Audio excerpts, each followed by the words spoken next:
찾아오셔서 그 나라 꿈꾸게 하시네. 성령이 오셨네. 성령이 오셨네. 내 주에 보내신 성령이 오셨네. 우리 인생 가운데 신이 찾아오셔서 그 나라 꿈꾸게 하시네. 성령이 오셨네. 성령이 오셨네. 내 주에 보내신 성령이 오셨네. 우리 인생 가운데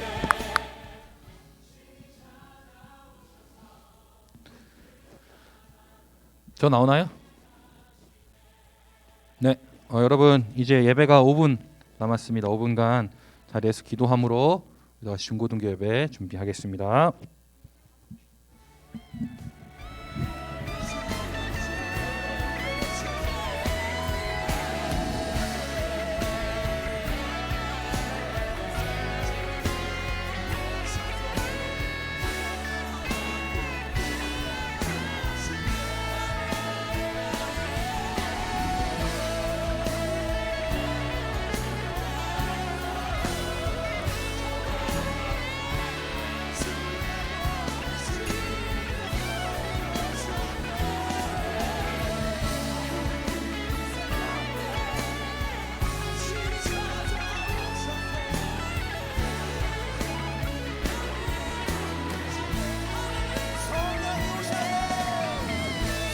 성령이 오셨네.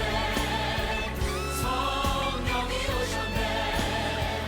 내 주에 보내신 성령이 오셨네.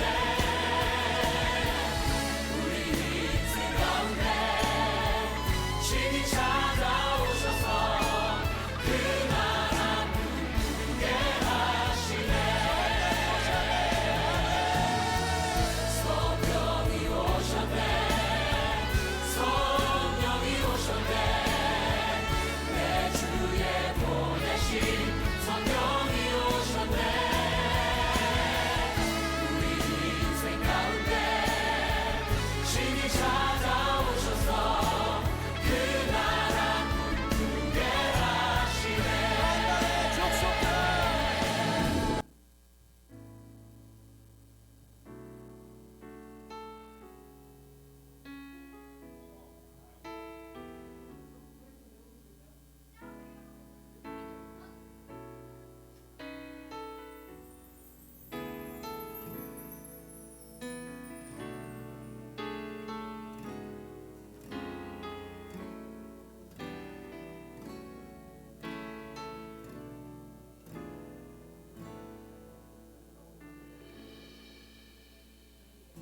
무한 시절 지날 때 깊은 한숨 내쉴 때 그런 풍경 보시며 단식하는 분 있네.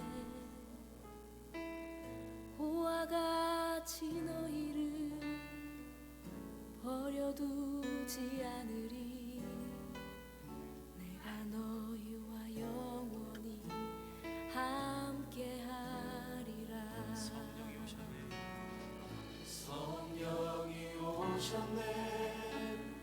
성령이 오셨네. 내 주에 보내신 성령이 오셨네. 우리 인생 가운데 신이 찾아오셔서 그 나라 꿈꾸게 하시네. 자매님들이 고백하겠습니다. 억눌린 자 갇힌 자 자유함이 없는 자 피난처가 되시는 성령님 계시네. 주의 영이 계신 곳에 참 자유가 있다네.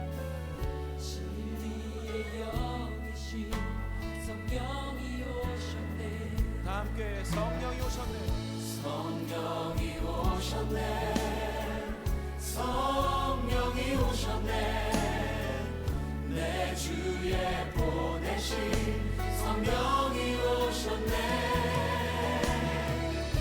우리 인생 가운데 신이 찾아오셔서 그 나라 꿈꾸게 하시네 성령이 오셨네. 성령이 오셨네 성령이 오셨네 내 주에 보내신 성령이 오셨네 우리 인생 가운데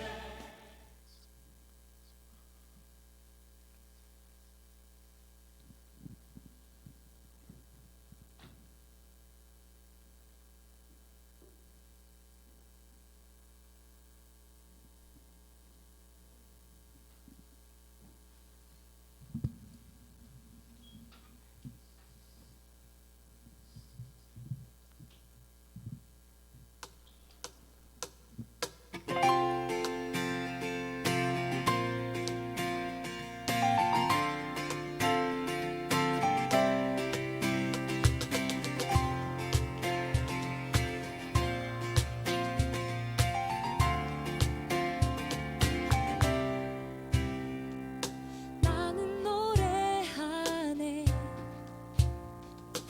자유케 하신 주의 사랑 모든 것을 내어주시고 우리를 구하셨네 나는 노래하네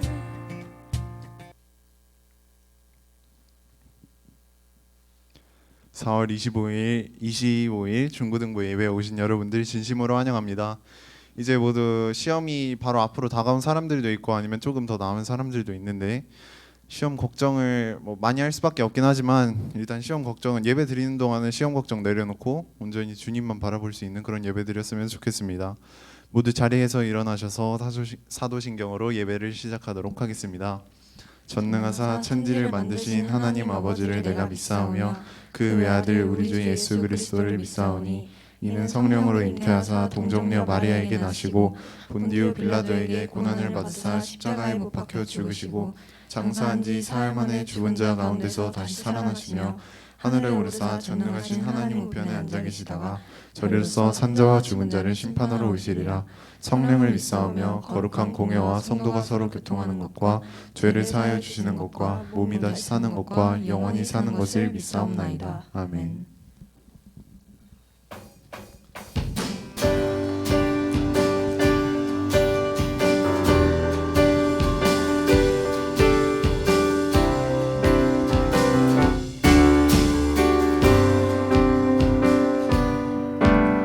마지막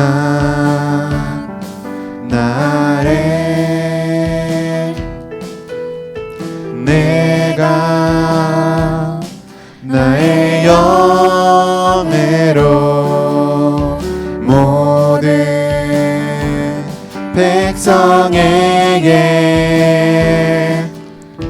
부어 주리라. 자녀들은 예언할 것이요 청년들은 환상을 보고 아비들은 꿈을 꾸리라. 주의 영임하면 자녀들은 예언할 것이요 청년들은 환상을 보고 아비들은 꿈을 꾸리라. 주의 영임하면 성령이여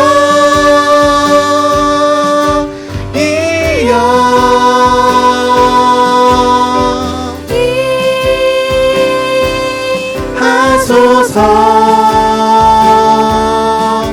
성령이여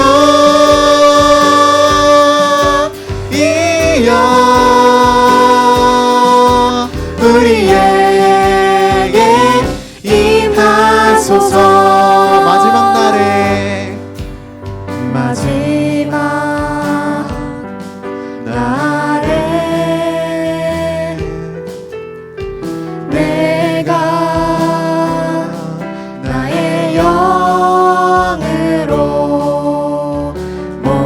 모든 백성에게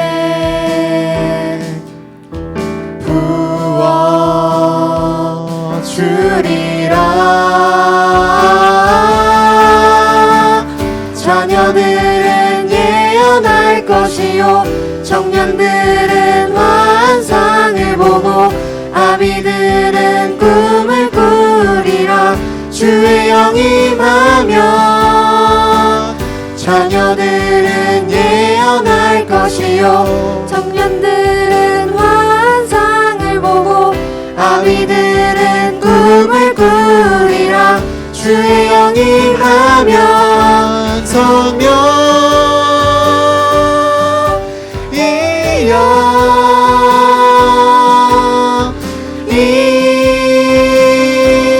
임하소서. 성령이여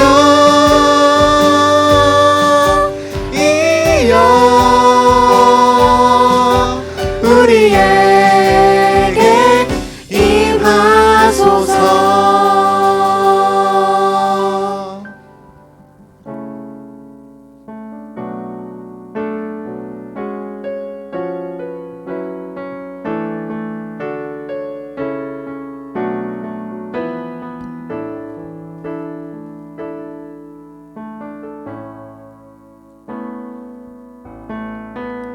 허무한 시절 지날 때 깊은 한숨 내쉴 때 그런 풍경 보시며 단식하는 분 있네.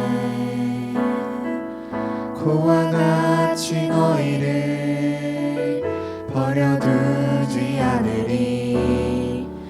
내가 너희와 영원히 함께하리라. 성령이 오셨네. 성령이 오셨네. 내 주에 보내신 성령이 오셨네. 우리 인생 가운데 신이 찾아오셔서 그 나라 꿈꾸게 하시네.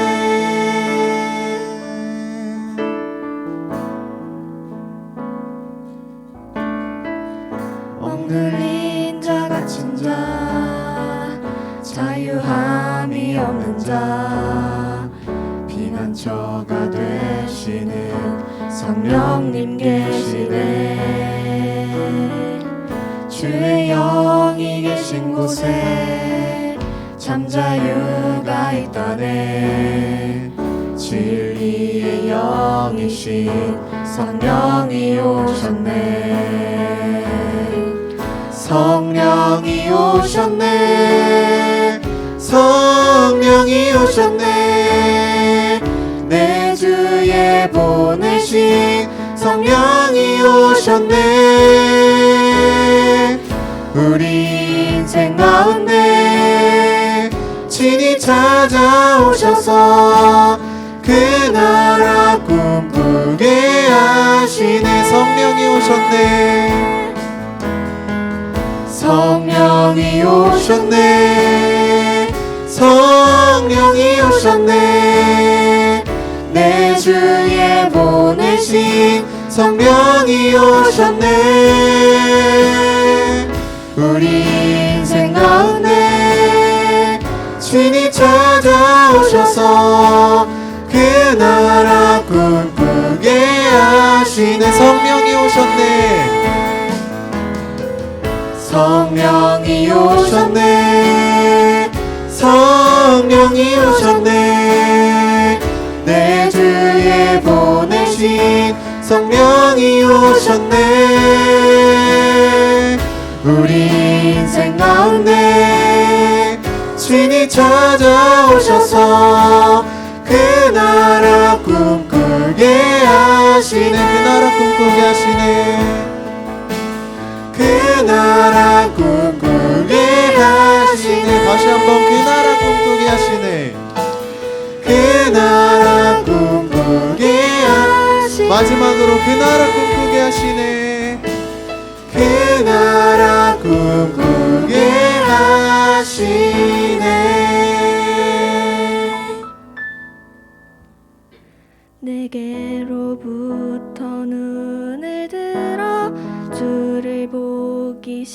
시작할 때 주의 일을 보겠네.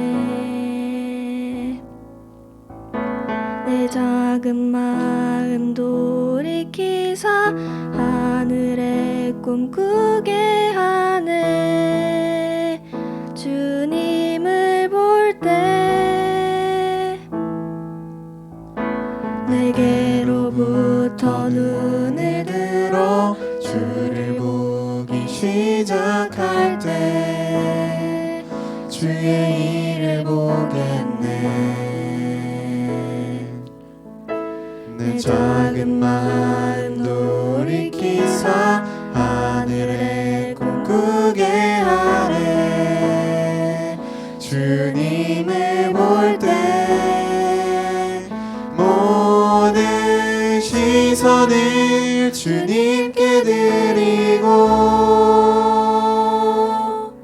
살아계신 하나님을 느낄 때 내 삶은 주의 역사가 되고 하나님이 일하기 시작하네.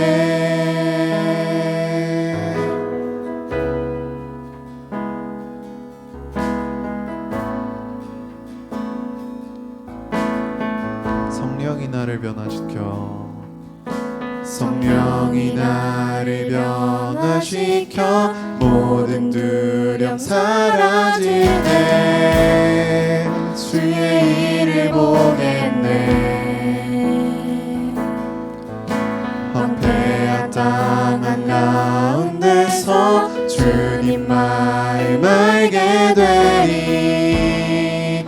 주님을 볼 때 모든 시선을 주님께 드리고 살아계신 하나님을 느낄 때 내 삶은 주의 역사가 되고 하나님이 일하기 시작. 모든 시선을 주님께 드리고 전능하신 하나님을 느낄 때 세상은 주의 나라가 되고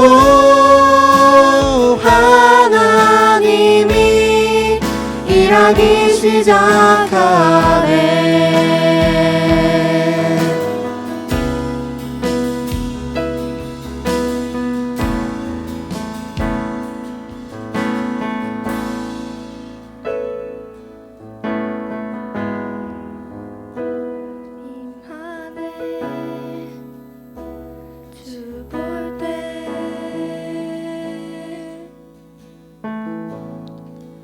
주님의 영광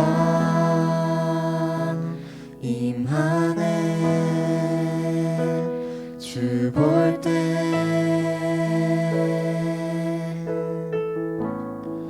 주님의 영광 임하네. 주 볼 때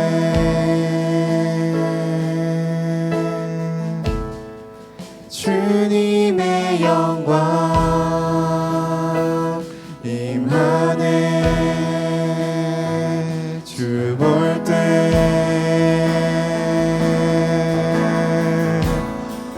주님의 영광 임하네. 주 볼 때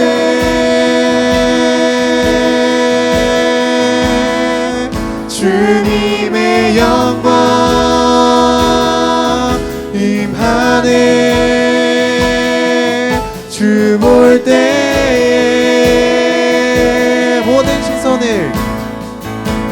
모든 시선을 주님께 드리고 살아계신 하나님을 느낄 때 내 역사가 되고 하나님이 일하기 시작한 모든 시선을 주님께 드리고 전능하신 하나님을 느낄 때 세상은 주의 나라가 되고 하나님이 일하기 시작하 온전히 주님만 볼 수 있도록 기도하겠습니다.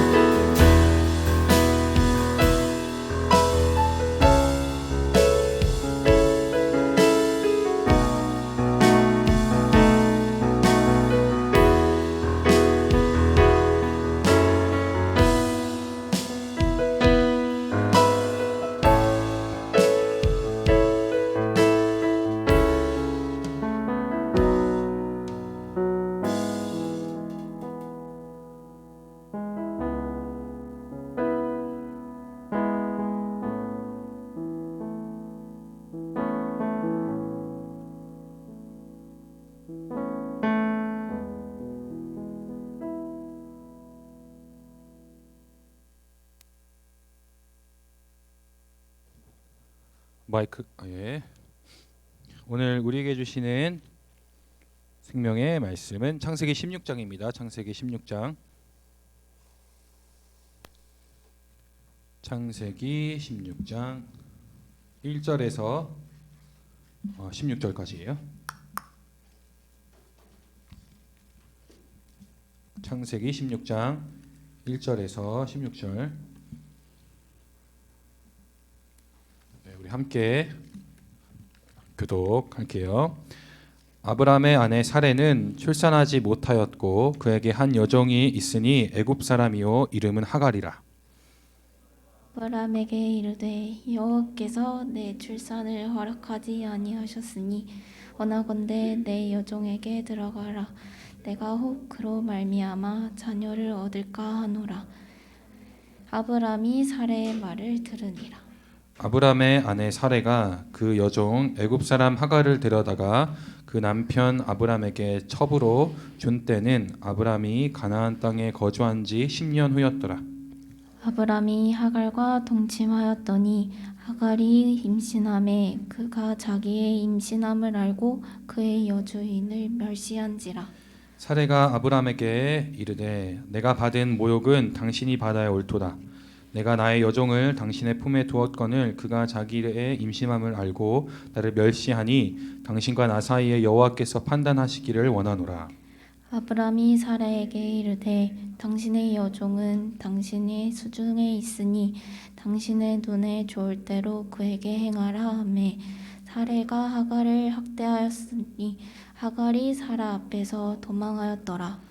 여호와의 사자가 광야의 샘물 곁 곧 술길 샘 옆 곁에서 그를 만나 이르되 사레의 여종 하갈아 내가 어디서 왔으며 어디로 가느냐.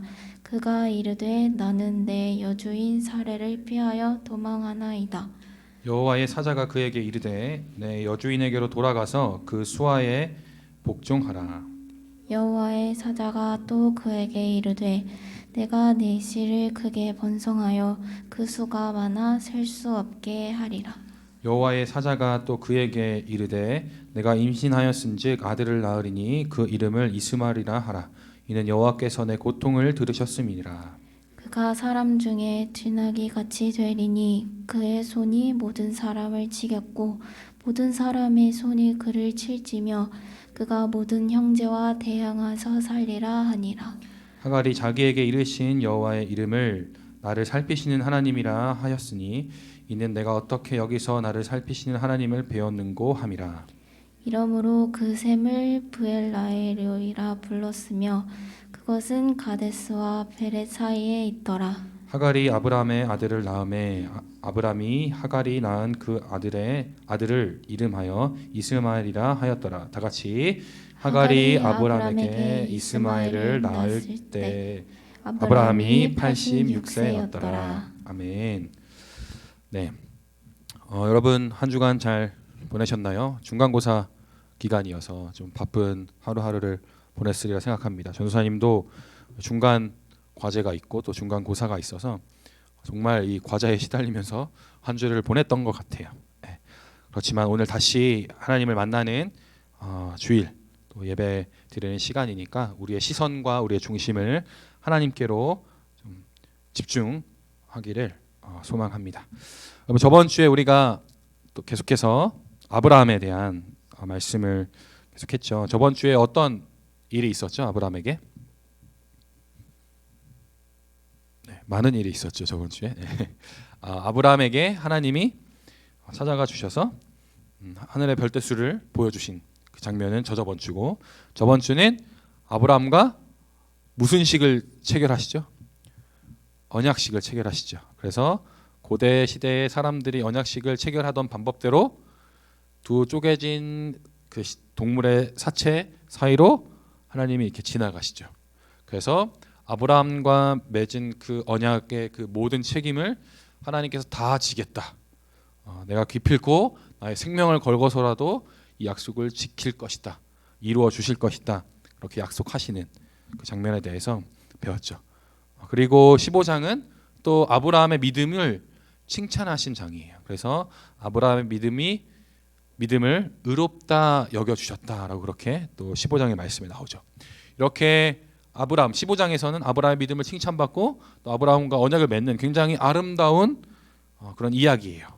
16장이 시작되면서 아브라함에게 위기가 찾아옵니다. 정말 아름다운 믿음을 보여줬던 아브라함에게 큰 위기가 찾아오는 이 내용이 바로 16장 본문의 말씀이에요. 그래서 우리 16장 말씀을 하나하나 살피면서 왜 아브라함에게 위기가 닥쳤는지, 그 이유와 또 그 위기에서 또 벗어나게 하는 그 힘은 무엇인가에 대해서 우리가 하나하나 자세히 살펴보기를 원해요. 우리가 16장 1절에 보면 우리가 아브라함을 처음 불렀을 때부터 15장까지 한마디도 하지 않았던 사례가 등장해서 이제 말을 하기 시작해요. 16장 1절에 보면 아브라함의 아내 사레는 출산하지 못하였고 그에게 한 여종이 있으니 애굽 사람 이름은 하갈이라. 이제 사레와 하갈이 등장할 것을 이제 암시하는 거죠. 2절에 보면 사레가 이렇게 얘기합니다. 아브라함에게 나의 남편 아브라함이여, 나는 출산할 수가 없으니 나에게 여종 한 명이 있습니다. 하나가 있습니다. 그 여종을 당신에게 첩으로 드릴 테니까 그 여종을 통해서 후손을 낳으십시오. 이렇게 제안합니다. 그래서 2절에 그렇게 사레가 이제 아브라함에게 이야기한 거죠. 그런데 이제 3절에 보면 아브라함이 그 이야기를 들어요. 사레가 이러이러한 제안을 하는구나 하고 듣는데, 듣고 어떻게 하냐면 그 사라의 그 이야기, 사라의 이 제안에 동조합니다. 그래서 하갈을 자신의 방으로 이제 들이는 거죠. 근데 여러분, 이러한 아브라함의 이 동조, 사라의 이 제안에 동조하는 이 아브라함의 이 선택은 잘못된 선택이에요. 왜냐하면 16장 1절에 보면 아브라함의 아내는 누구라고요? 사레예요. 사레. 아브라함의 아내는 사레예요. 그러면 하나님께서 아브라함에게 후손을 약속하신 것은 누구를 통해서 낳는다는 거예요?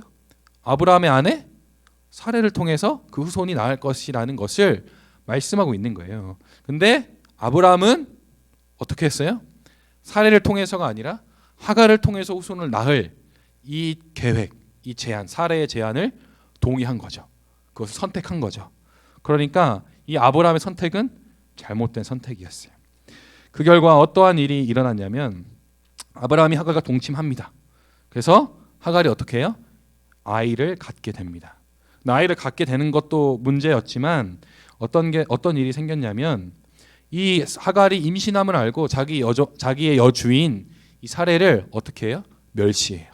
왜냐하면 당시에 아기를 못 가졌다라는 것은 굉장히 수치스러운 일이었고 부끄러운 일이었어요. 그러니까 여종이었던 이 하갈이 기회를 삼아서 사레를 멸시하기 시작한 거죠. 저는 임신을 했는데 우리 사레 우리 주인인 이 사레는 임신하지 못했다 하면서 사레를 멸시하기 시작한 거죠. 그러니까 사레가 제안하고 아브라함이 동조한 결과 사레가 어떻게 해요? 멸시당하는 그러한 상황에 이르게 된 겁니다. 그리고 계속해서 이야기가 진행이 돼요. 이 사레가 하갈의 멸시함을 받고 5절의 말씀을 보면 어떻게 반응하냐면 사레가 아브라함에게 이르되 내가 받은 모욕은 누가 받아야 된다고요? 당신이 받아야 된다. 그게 맞는 것이다 라고 이렇게 소리치는 거죠. 내가 나의 여종을 당신의 품에 두었거늘 그가 자기의 인신함을 알고 나를 멸시하니 당신과 나 사이를 여호와께서 판단하시기를 원하노라. 뭐예요? 아브라함 탓하고 있는 거죠. 이게 다 아브라함 때문, 당신 때문이에요. 하갈 내가 당신 걱정해가지고 하갈을 이렇게 줬는데 하갈이 나를 멸시해요. 막 이렇게 화를 내고 있는 거죠. 참 웃기죠, 사례가. 그렇게 사례가 아브라함에게 굉장히 이 분노를 표출할 때 아브라함은 또 어떻게 하냐면 6절에 보면 아브라함이 사례에게 이르되 당신의 여종은 당신의 수중에 있으니 당신의 눈에 좋을 대로 그에게 행하라 라고 이렇게 얘기해요. 그러니까 뭐냐면 그냥 사례의 분노를 다 그냥 받아들이고 그러면 사례 너가 원하는 대로 하갈을 처리해 이렇게 얘기한 거예요. 그럼 분노로 가득했던 하갈에 대한 분노로 가득했던 이 사례가 어떻게 했겠어요? 하갈을 6절에 보면 학대했다 그래요. 학대. 근데 어떻게 학대했는지 자세히 나와 있지 않지만 그 학대의 결과로 어떻게 해요? 하갈이 도망쳐요. 어디로 도망쳤냐면 광야로 도망쳐요. 근데 여러분 한번 생각을 해보세요. 아이를 임신한 이 여인이 집을 나갔어요. 그것도 광야로. 아무것도 없는 광야로. 밤에는 너무 춥고 낮에는 너무 덥고 또 여러 동물의 위협들이 가득한 그 광야로 도망쳤다는 거예요. 그러면 사례의 학대가 얼마나 심했다는 거예요. 말로 표현할 수 없을 정도로 굉장히 심각했다는 거죠. 그래서 그 학대에 못 견뎌서 하갈이 위험을 무릅쓰고 광야로 도망친 거예요. 여러분 이렇게 홀로 임신한 이 여인이 광야로 도망친 것은 결국 죽으러 가는 거예요. 아까도 얘기한 것처럼 많은 위협이 있어요. 또 임신한 상태잖아요. 임신한 상태로 도망쳐 나온 거잖아요. 그리고 여종이 당시 여종이 임신한 상태로 도망쳐 나온 거면 사람들이 어떻게 봤겠어요? 저 여종 뭔가 또 잘못을 했구나. 뭔가 실수를 해서 저렇게 됐구나라고 손가락질 했겠죠. 그러한 위기 가운데 하갈이 놓인 거예요. 죽을 위기에 놓인 거죠. 그런데 이러한 하갈이 죽을 위기에 놓인 것, 하갈이 죽으면 어떻게 해요? 그 뱃속의 아이도 죽는 거죠. 이러한 위기의 상황은 결국 아브라함이라는 이 선택받은 이 사람에 대한 또 위기이기도 했어요. 왜냐하면 여러분 잘 생각해 보세요.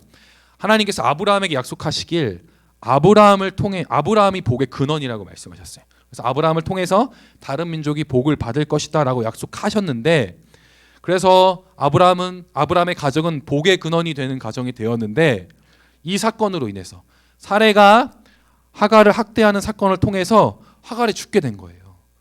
그러니까 복의 근원인 집안에서 어떻게 보면 하갈의 분노와 또 아브라함의 이 동조로 살인이 일어나게 될 상황에 놓인 거죠.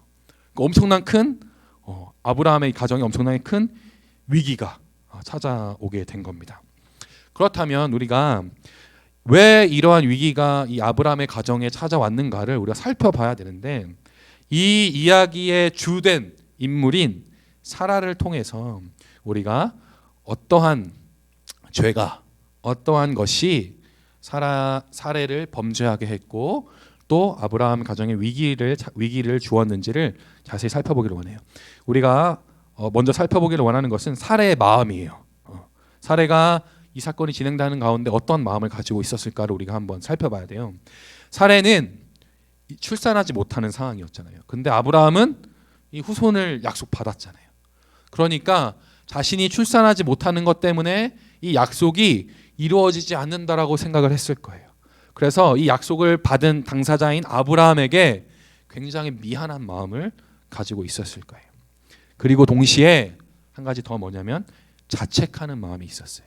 어떤 자책하는 마음이었냐면 나 때문에 출산하지 못하는 나 때문에 하나님의 약속이 이루어지지 않는구나. 다 내 탓이야. 라는 그러한 자책하는 마음이 있었어요.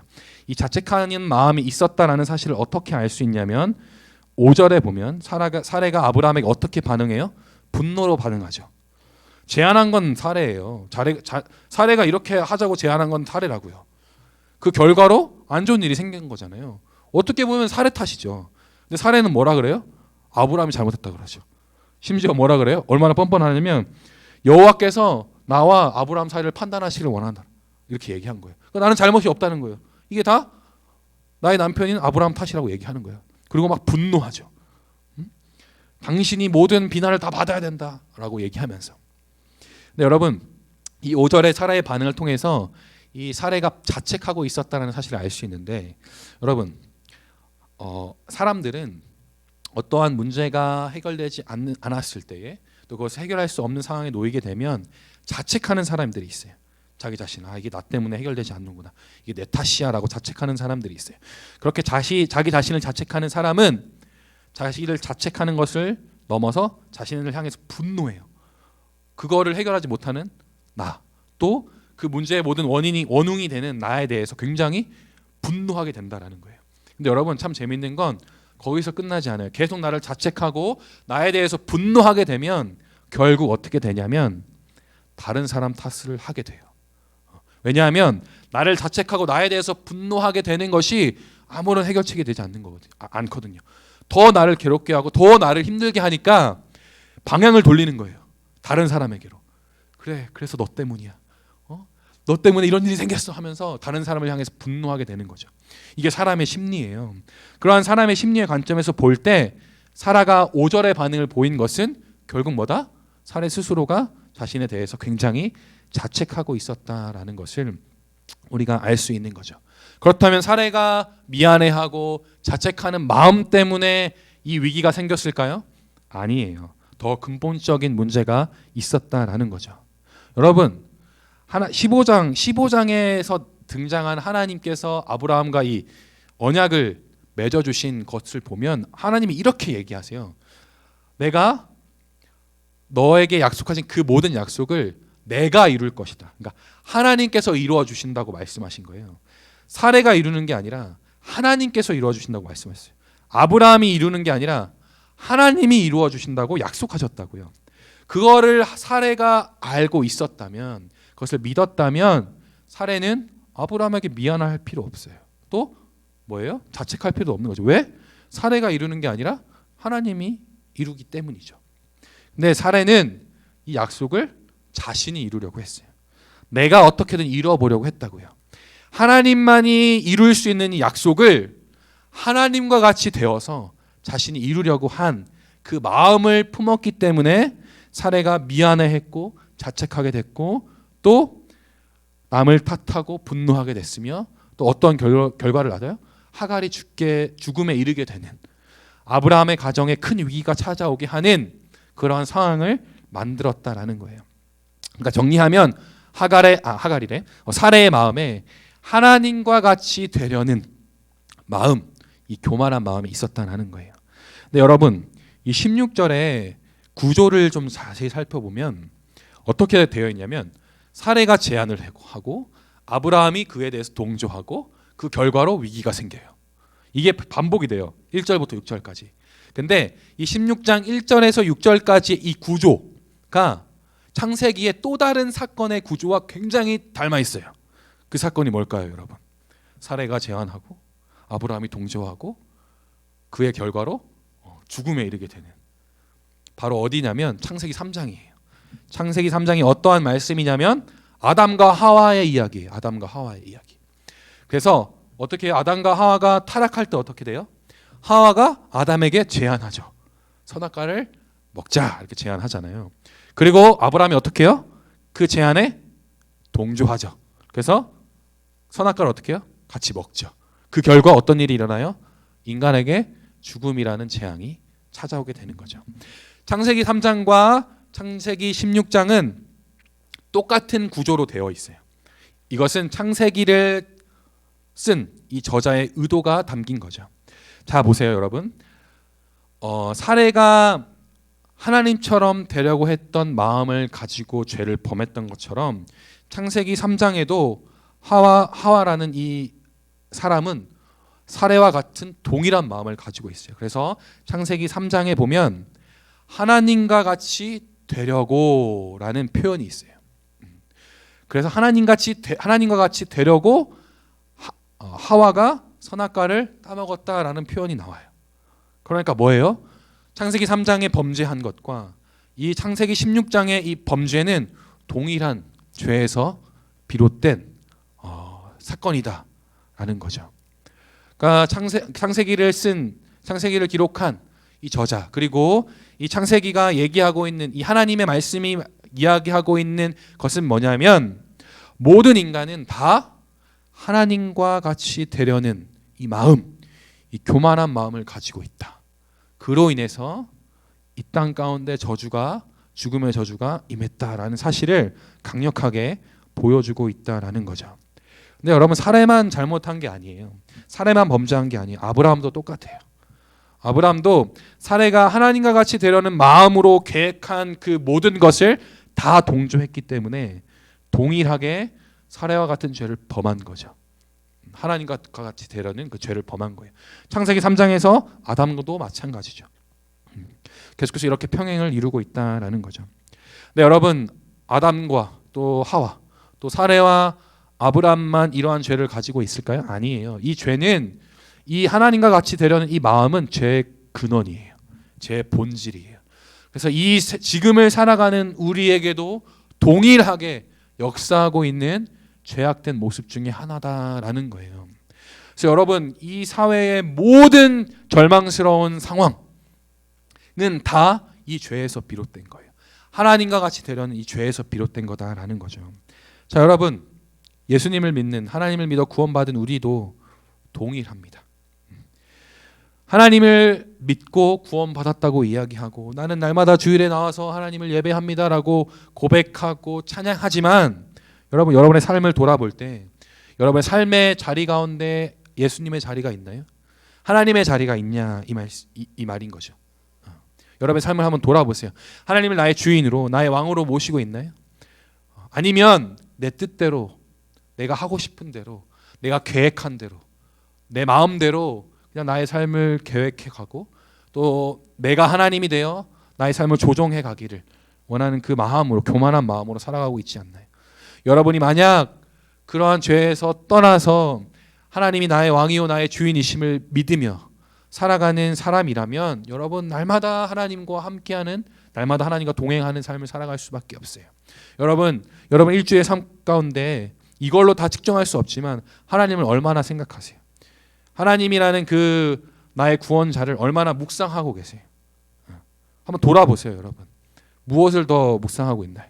여러분이 좋아하고 즐거워하는 핸드폰과 유튜브들을 보면서 하나님은 나에게 그냥 일주일에 한 번 만나는 분이셔, 그렇게만 생각하고 있지 않나요?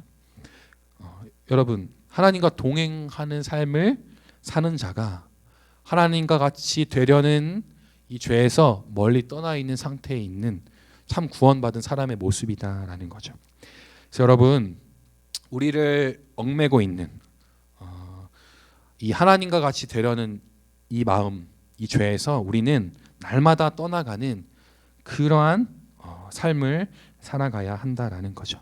그렇지 않으면 오늘 본문에 나와 있는 것처럼 아브라함의 가정에, 복의 근원인 아브라함의 가정에 위기가 찾아왔던 것처럼 우리의 삶에 이 죄로 인한 위기가 찾아올 수 있다라는 겁니다. 자, 다시 본문으로 들어가겠습니다. 여러분, 아브라함의 가정에 찾아온 이 위기로 이 16장의 스토리가 끝났을까요? 아니에요. 이 위기로 끝나지 아니하고 하나님이 등장하십니다. 하나님이 등장하셔서 광야에 도망쳐 있던 하갈에게 찾아가 주세요. 죽음의 위기에 놓여 있는 이 하갈에게 찾아가 주셔서 다시 아브라함의 품으로 돌아가라 말씀하시고, 또 버림받은, 어찌 보면 버림받은 거죠. 버림받은 하갈의 그 아기를 축복해 주십니다.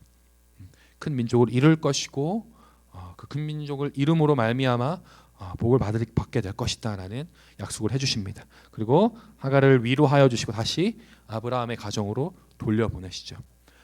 자, 뭐예요? 하나님께서 그 죽음의 위기의 가운데 살인을 저지를 수밖에 없는 그 상황에 놓인 아브라함의 가정, 아브라함 가운데 가정 가운데 찾아와 주셔서 그 가정을 구원해 주신 거예요. 그 위기에서 구원해 주신 거예요. 그래서 복의 근원이었던 아브라함의 가정이 복의 근원으로서 살아가지 못하고 살인을 하는 죽음의 저주 가운데 놓여 있을 그 위기에서 하나님께서 건져내 주신 거라고요. 근데 여러분, 창세기 3장도 동일해요. 아담과 하와가 죄를 범함으로 어떻게 됐어요? 죽음이 그들에게 찾아갔어요. 죽음의 저주 안에 그들이 놓이게 되었다고요. 그러나 하나님은 그들을 버리지 않으시고 그들을 찾아가 주셔서 구원을 약속합니다. 누구를 통해서? 예수 그리스도를 통해서 구원을 약속해 주세요. 그래서 결국 어떻게 해요? 이 사람, 죽음의 저주에 놓인 이 사람들을 구원하여 주시죠. 근데 여러분, 우리가 그 구원의 은혜를 받은 사람들이에요. 근데 여러분, 이 구원의 은혜, 하나님과 같이 되려고 함으로 말미암아 죽을 위기에 놓여 있는 이 아브라함의 가정을 구원해 주신 그 구원의 은혜가 오늘날을 살아가는 우리에게도 동일하게 역사하고 있다라는 거예요. 여러분, 아까도 제가 돌아보라고 얘기했잖아요. 내가 정말 하나님과 같이 되려는 마음이 내 안에 있나 없나를 돌아보라고 하셨잖아요. 근데 우리는 그 마음을 품을 수밖에 없어요. 그 마음을 계속 가져갈 수밖에 없다고요. 왜냐? 죄인이기 때문에. 그러나 그러한 죄 가운데 거해서 내가 위기의 가운데 몰릴지라도 하나님은 날마다 다시 나를 찾아와 주셔서 그 위기 가운데 나를 구원해 주신다라는 거죠. 그렇게 하나님은 매 순간 우리를 구원해 주시는 그 구원의 하나님이시다라는 거예요. 그 구원의 은혜로 오늘 여러분이 이 자리에 나와서 예배를 드릴 수 있는 거고요.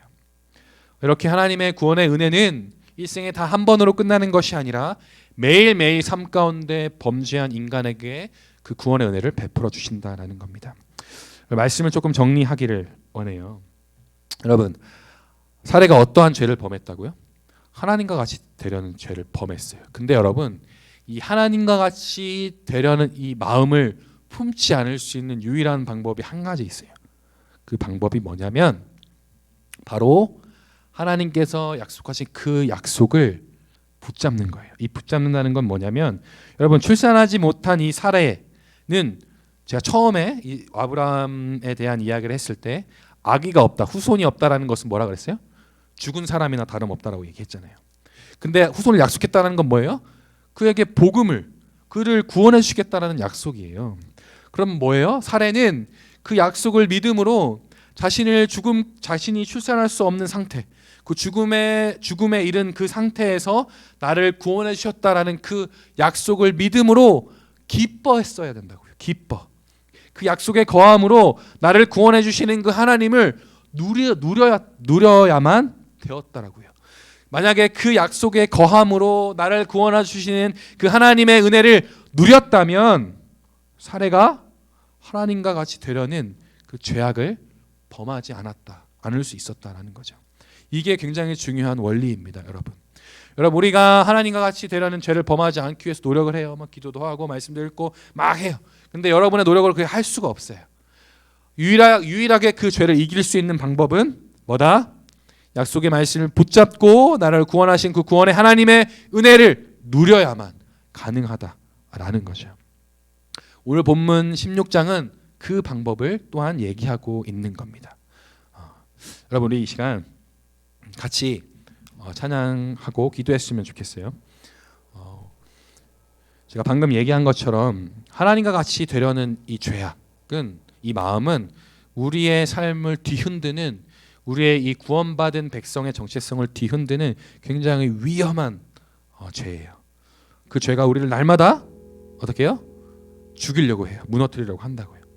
그러한 가운데 우리가 다시 살아갈 힘을 얻을 수 있는 유일한 방법은 나를 구원하신 그 하나님의 사랑을 기억하는 거예요.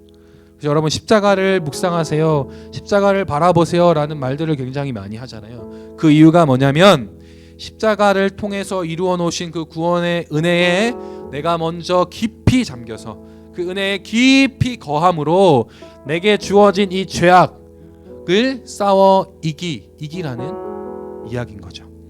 여러분, 먼저 여러분이 주님의 은혜 가운데 깊이 거해야 된다라는 겁니다. 이 시간 오직 예수뿐이네 같이 찬양할 텐데, 또 우리에게 주신 그 은혜들을 기억하며 같이 찬양했으면 좋겠습니다.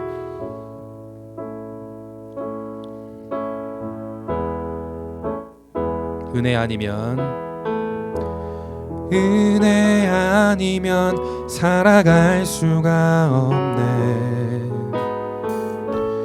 호흡마저도 다 주의 것이니 세상 평안과 위로 내게 없어도 예수, 오직 예수뿐이네. 다시 한번, 은혜 아니면 살아갈 수 없네.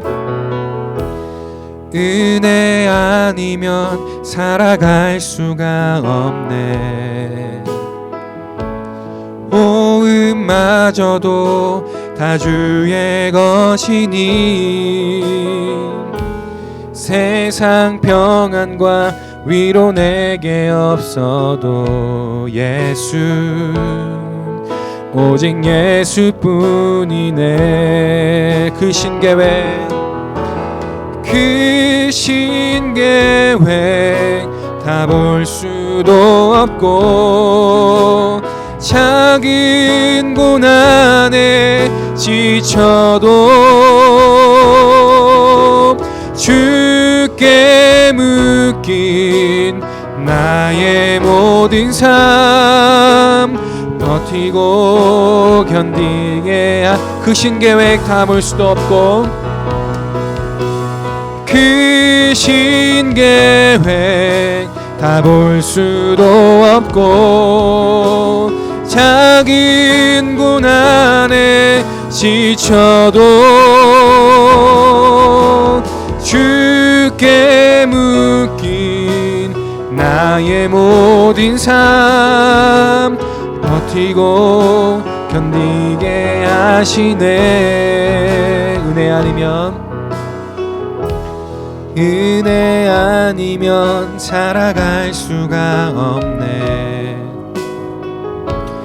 나의 모든 것 다 주께 맡기니 참된 평안과 위로 내게 주신 주 예수, 오직 예수뿐이네. 우리 이 시간 두 가지를 가지고 기도할게요. 첫 번째는 함께 회개했으면 좋겠어요. 나에게 사례와 같이 또 아브라함 같이 하나님과 같이 되려는 그 마음을 돌아보고 또 그것이 우리의 삶을 붙잡고 있다면, 그것을 우리의 삶을 조정하고 있다면 이 시간 회개하고 돌이키기를 원한다는 그 회개의 기도로 나가셨으면 좋겠고, 두 번째는 그 죄와 싸울 수 있는 힘, 그게 무엇이냐? 바로 우리를 구원하신 그 구원의 은혜를 내가 누리는 것입니다. 하나님, 제가 이 나를 뒤흔드는 이 죄악과 싸울 수 있는 힘인 하나님의 그 구원의 은혜 날마다 나의 삶 가운데 누릴 수 있게 해달라고 이 두 가지 기도 제목을 가지고 함께 기도함으로 나가겠습니다. 같이 기도하시겠습니다. 하나님, 오늘 사례와 또 아브라함의 이야기를 통하여서 이 죄의 근원, 죄의 본질을 깨닫게 하여 주시니 감사합니다. 하나님과 같이 되려는 그 마음, 내가 나의 삶의 주인이 되어서, 내가 세상의 주인이 되어서 내 멋대로 살아가려는 그 교만한 마음이 나의 죄의 근원임을 깨닫게 하셨습니다. 하나님, 나의 일주의 삶을 돌아볼 때 내가 얼마나 하나님을 의지하며 살았는가, 내가 얼마나 하나님을 생각하며 살아갔는가, 얼마나 하나님을 묵상하며 살아갔는가를 돌아볼 때 하나님, 단 하루도 그렇게 살아가지 못했던 나의 모습을 보게 됩니다. 그러한 나의 모습이 무엇을 이야기하고 있는가? 바로 나의 삶의 주인이 나였다라는 사실을 주님 보여주는 것임을 우리가 알고 있습니다.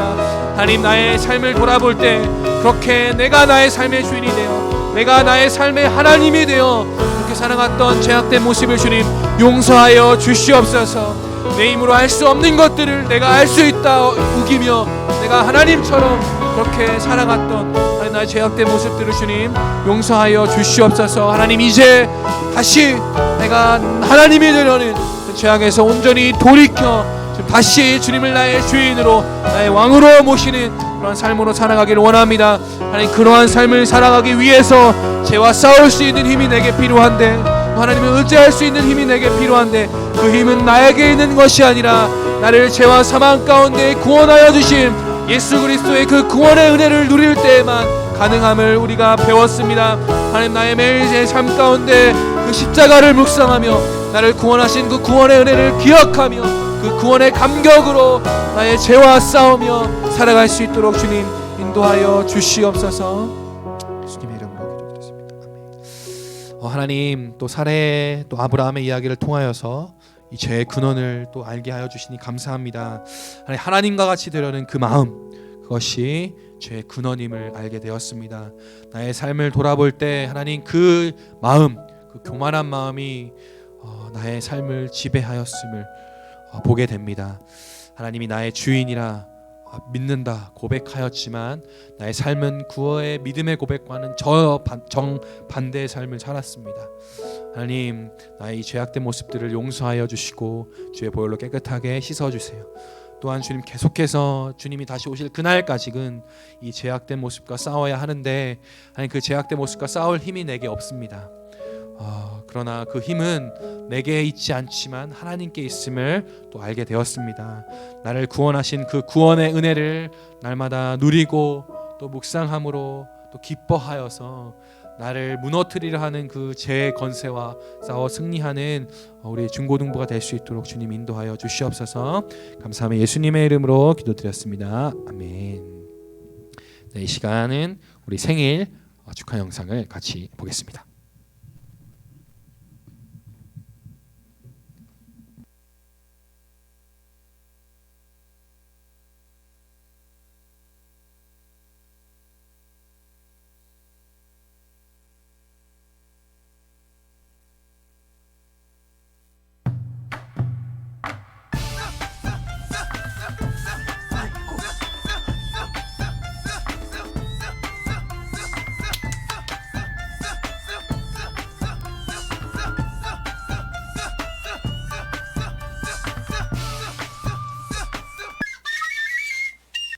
우리 이루는 가의 그 멋있는 도련님과 그리고 작은아 씨의 생일을 축하드리는 의미에서 제가 한번 이 준비를 해봤습니다요. 이것이 아주 예쁘고 귀여운 아가씨께서 태어났을 때 다는 이 숲과 건강하고 용맹한 남자아이가 태어났을 때 달아놓는 이 튼실한 꽃 탄생을 축하드립니다요.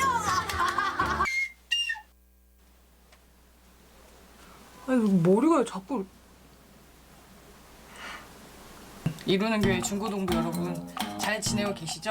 아까는 조금 오바를 해가지고 괜히 여러분 좀 부담스러우셨을 것 같아요. 그래서 제가 좀 진지하게 임해보도록 하겠습니다. 진지하게 그러나 기쁜 마음으로 4월달에 생일을 맞이한 친구들을 소개하도록 하겠습니다.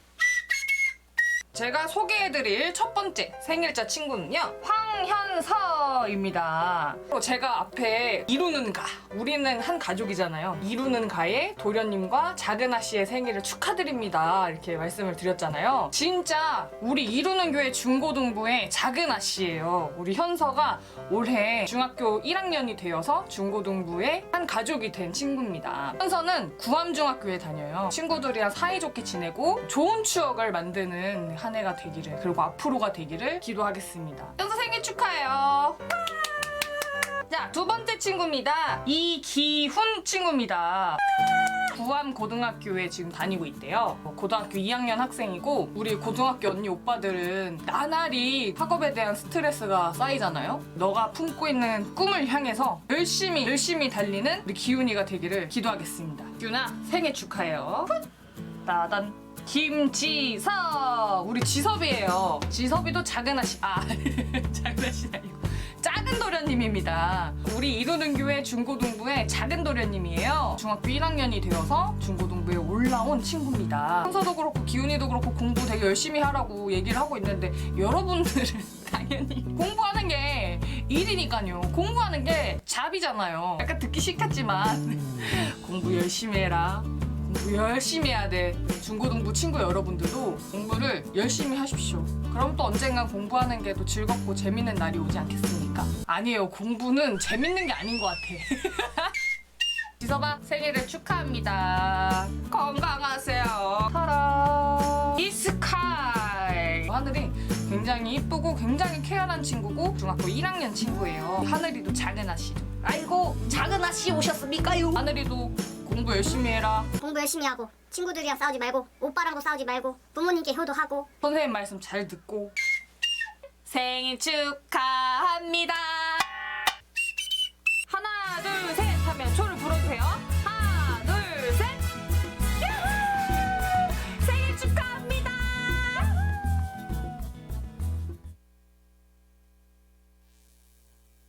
4월에 생일이었던 친구들 진심으로 축하합니다. 박수. 네, 그러면 우리 주님이 가르쳐 주신 기도로 우리 예배를 마치고 제자반으로 모이겠습니다.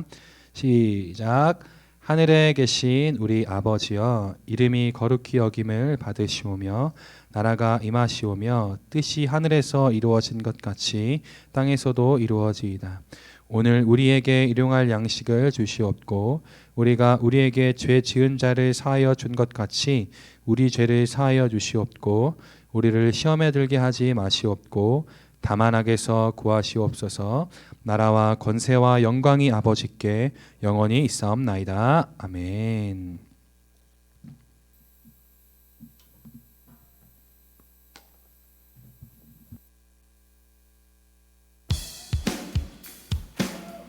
여러분 주님께 감사하십니까? 이 마음 변치 않았으면 좋겠습니다. 할렐루야!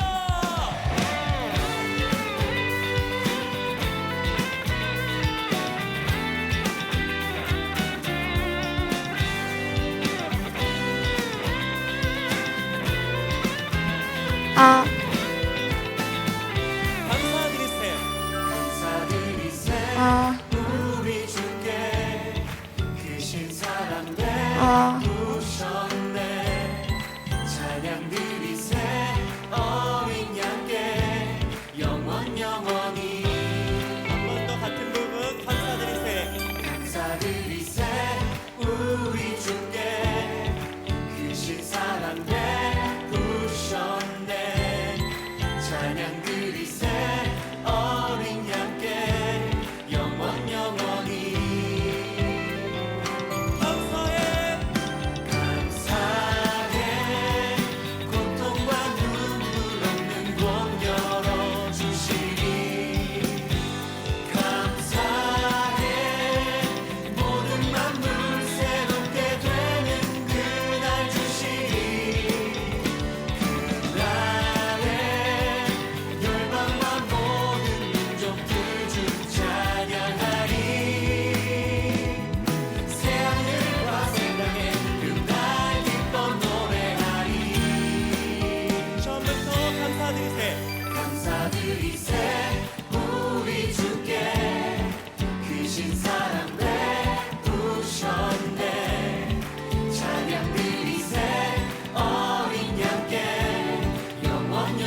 하나님께 감사하십니까?